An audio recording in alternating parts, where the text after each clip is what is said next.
नमस्कार दोस्तों, बोधि सोच चैनल में आपका दिल से स्वागत है। आज हम चर्चा करेंगे मनुष्य के जीवन में सबसे बड़ा धन क्या है। यह सवाल हर किसी के मन में कभी न कभी जरूर आता है। कुछ लोग दिन रात मेहनत करते हैं, फिर भी गरीबी उनका पीछा नहीं छोड़ती। वहीं कुछ लोग बिना ज्यादा मेहनत के आराम से जीते हैं। क्या आपने कभी सोचा है कि ऐसा क्यों होता है? आज की छोटी सी कहानी के माध्यम से हम आपको यह समझाने का प्रयास करेंगे कि असली धन क्या है और इसे हर व्यक्ति कैसे पा सकता है।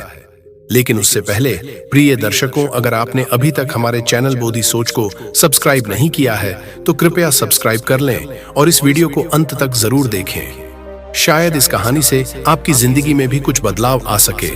तो चलिए बिना देर किए कहानी शुरू करते हैं। मध्यकाल की बात है। एक नगर में धर्मनाथ नाम का एक व्यक्ति रहता था। वह नगर का एक साधारण सा किसान था और अपनी छोटी सी झोपड़ी में जीवन यापन करता था। उसकी झोपड़ी कच्ची दीवारों से बनी थी और छप्पर से ढकी हुई थी, जो हर साल बारिश में टपकने लगती। धर्मनाथ के 5 युवा बेटे थे, लेकिन उनमें से कोई भी काम नहीं करता था। वे दिन भर नगर की गलियों में समय बिताते। धर्मनाथ हर सुबह अपनी खेतों में काम करने जाता और रात को थका हारा घर लौटता। वह किसी तरह भोजन बनाकर खा लेता। एक दिन जब वह अपने खेत से लौट रहा था, उसकी मुलाकात पड़ोस की बूढ़ी महिला, जिसे सभी दादी अम्मा कहकर पुकारते थे, वह धर्मनाथ के पास आकर बैठ गई। दादी अम्मा उसकी हालत देखकर चिंतित हो गई। उन्होंने कहा, धर्मनाथ, तू दिन भर मेहनत करता है, पर तेरी जिंदगी में कोई बदलाव क्यों नहीं आता? तेरे बेटे जवान हैं, फिर भी सारा बोझ तुझ पर ही है। धर्मनाथ ने थकी हुई आवाज में जवाब दिया, दादी अम्मा, मैं क्या करूं? मेरे पास कोई साधन नहीं है। मैंने अपने बेटों को समझाने की बहुत कोशिश की, पर हमारी हालत ऐसी है कि कोई काम नहीं करता। ये सुनकर दादी अम्मा ने कहा, धर्मनाथ, तेरे पास 5 बेटे हैं, कम से कम किसी एक की शादी करवा दे। बहू के आने से घर में खुशियां लौट सकती हैं। धर्मनाथ ने भारी मन से कहा, दादी अम्मा, मेरे बड़े बेटे राहुल की शादी तो पहले ही हो चुकी है, लेकिन उसकी पत्नी सरिता बहू ससुराल में कभी नहीं आई, क्योंकि हमारे पास उसे लाने का कोई साधन नहीं था। दादी अम्मा ने गंभीर स्वर में पूछा, तूने उसे लाने की कोशिश क्यों नहीं की? धर्मनाथ ने सिर झुकाकर कहा, कैसे लाता अम्मा? मेरे पास न पैसे है, न कपड़े, न घर का कोई सामान। उसकी ससुराल वाले मेरी गरीबी का मजाक उड़ाते। दादी अम्मा ने कुछ देर तक सोचा और फिर अपनी लाठी को पकड़कर कहा, बेटा धर्मनाथ, चिंता मत कर, मैं तेरी मदद करूंगी। तू कल सुबह राहुल को मेरे पास भेज देना।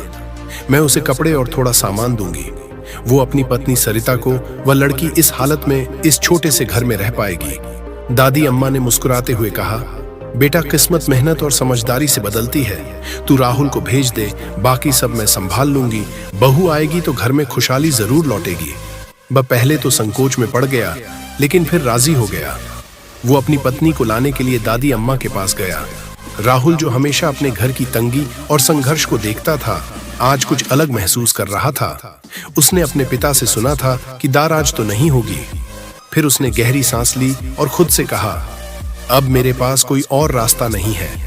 अगर मुझे अपने घर को संवारना है तो यह कदम उठाना ही पड़ेगा। राहुल ने जल्दी जल्दी तैयार होकर दादी अम्मा के घर की ओर कदम बढ़ाए। दादी अम्मा ने उसे बड़े स्नेह से देखा। उनके चेहरे पर संतोष और आत्मविश्वास झलक रहा था, जैसे उन्हें भरोसा था कि राहुल का परिवार एक दिन बेहतर होगा। उन्होंने राहुल को सुंदर कपड़े और कुछ जरूरी सामान देते हुए कहा, बेटा, ये सामान लेकर जाओ और अपनी पत्नी को ससुराल से लेकर आओ। अब समय आ गया है कि तुम्हारे घर में खुशियां लौटे हैं। राहुल ने कपड़े पहने, सामान उठाया और ससुराल की ओर निकल पड़ा। रास्ते में वह सोचता रहा, क्या सरिता मेरी परिस्थितियों को समझ पाएगी? क्या वह मेरी गरीबी को समझकर मेरा साथ देगी? राहुल जब ससुराल पहुंचा तो सरिता बहू ने उसे देखकर मुस्कुराया। ससुराल वालों ने उसका स्वागत बहुत प्रेम भाव आदर्श से किया। हालांकि सरिता बहू ने यह देखकर थोड़ा अचरज किया कि उसके पति के साथ आए सामान में काफी कम चीजें थीं। उसने सोचा, क्या मेरे घर वाले यह सब देखकर मजाक उड़ाएंगे? लेकिन मायके वालों ने उसे समझाया और कहा, तुम घर वापस जा रही हो, यह सबसे बड़ी खुशी की बात है। सामान कम है, पर हमारे रिश्तों की डोर बहुत मजबूत है। 2 दिन ससुराल में बिताने के बाद राहुल सरिता बहू को लेकर घर लौटा। दोनों ने नए जोश के साथ घर में कदम रखा। हालांकि सरिता बहू के मन में कई सवाल थे। जब उसने घर देखा तो वह हैरान रह गई। घर बहुत छोटा था, कमरे छोटे थे और रसोई बहुत साधारण थी। लेकिन सबसे बड़ी बात तो यह थी कि घर में सब कुछ अस्त व्यस्त था।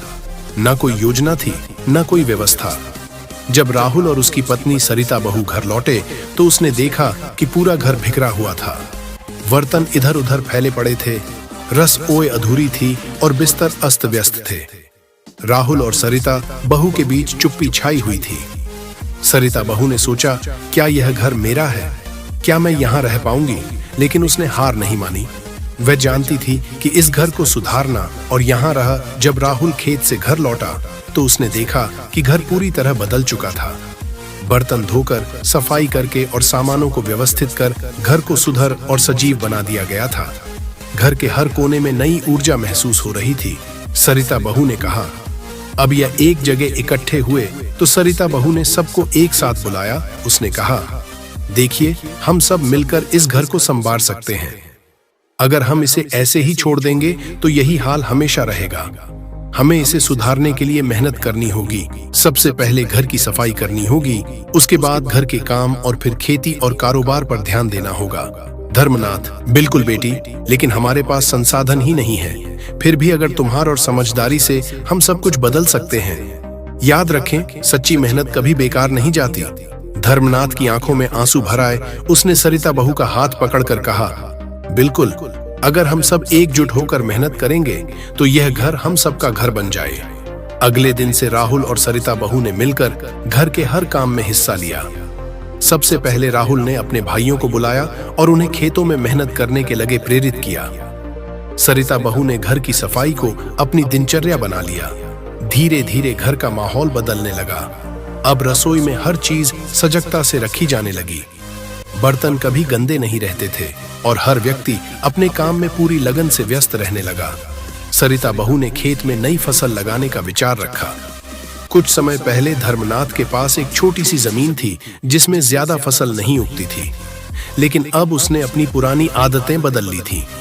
कुछ महीनों में घर की स्थिति में अद्भुत बदलाव दिखने लगा। पहले जहां घर में गंदगी और उदासी का माहौल था, अब वहां सफाई और खुशहाली दिखने लगी थी। खेतों में अब अधिक मात्रा में फसल उगने लगी थी। पहले जहां रोटी कम होती थी, अब सबके लिए भरपूर भोजन था।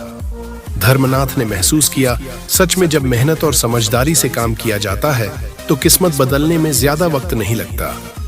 सरिता बहू ने कहा, अगर हम सब मिलकर एकजुट रहें तो गरीबी को भी दूर कर सकते हैं। हमारी सबसे बड़ी ताकत हमारी मेहनत और एकता है। अब धर्मनाथ भी घर की स्थिति को सुधारने के लिए हर दिन मेहनत करने लगे। उनकी बहू ने एक दिन उनसे कहा, पिताजी, जब आप काम से लौटते हैं तो घर में कुछ न कुछ जरूर लेकर आया कीजिए।